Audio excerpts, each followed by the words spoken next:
নমস্কার বন্ধুরা, আমার চলে এলাম আপনাদের কাছে একটা রেসিপি নিয়ে। আজকের রেসিপি হচ্ছে ধনিয়া ট্যাংরা। প্রথমে ট্যাংরা মাছটা ধুয়ে পরিষ্কার করে নিয়েছি, তারপর তাতে দিচ্ছি হলুদ গুঁড়ো, নুন, লঙ্কার গুঁড়ো, তেল দিয়ে ভালো করে মেখে আধ ঘন্টা রেখে দিচ্ছি। রাখার পর কড়ায় তেল গরম করে নিয়ে মাছটা ভালো করে ভেজে নেব।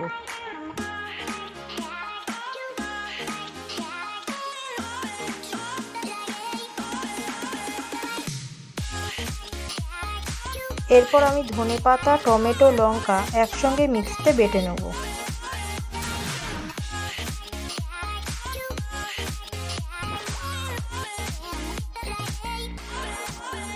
মশলাটা বাটা হয়ে গেছে, এবারে আমি তেলের মধ্যে কালো জিরে ফোড়ন দিচ্ছি।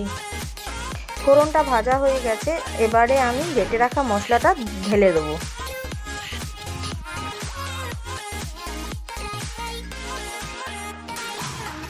এরপর আমি এতে দেবো পরিমাণ মতো নুন, হলুদ গুঁড়ো, লঙ্কার গুঁড়ো আর জিরের গুঁড়ো।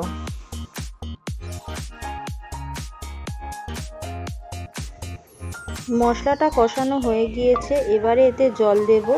জলটা ফুটে উঠলে মাছগুলো দিয়ে দেবো।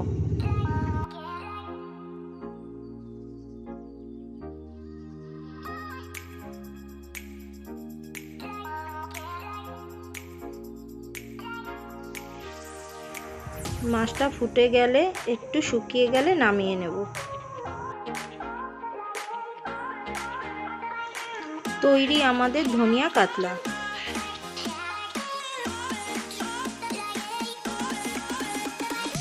আমার রান্নাটা ভালো লাগলে লাইক, কমেন্ট, শেয়ার করতে ভুলবেন না।